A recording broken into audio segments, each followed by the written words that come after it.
कि आज जो है आपसे कुछ ही घंटों में ईरानी वफ़द जो है अब्बास अराग़ची का जो वफ़द है वो मुख्तसर वफ़द इस्लामाबाद पहुंचने जा रहा है।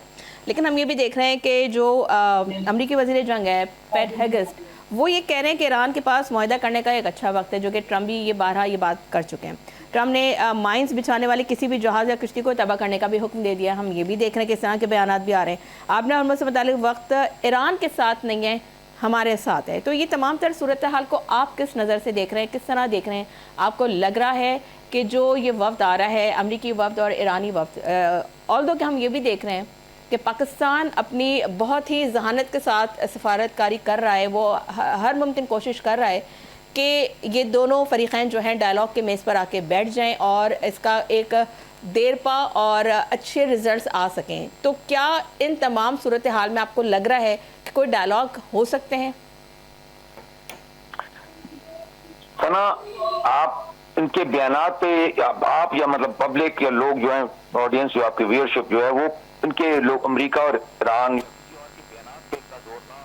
फोकस ना करें, वो उनके एक्शंस पे तवज्जो दें। First of all, are the delegations coming to Islamabad और नॉट? अगर डेलीगेशंस पहले आई थी, ईरान की अमेरिका दोनों की बातचीत भी हुई, 21 घंटे होती रही, अगर वो दोबारा आते हैं तो किस लिए आ रहे हैं?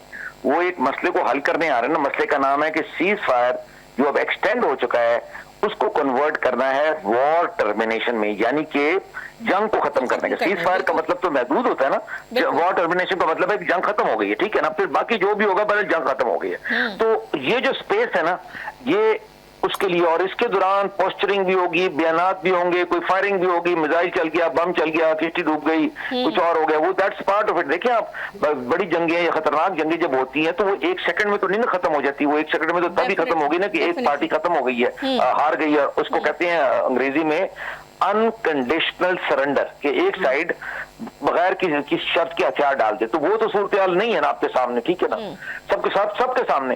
सो इसलिए we should focus on what is happening in Islamabad.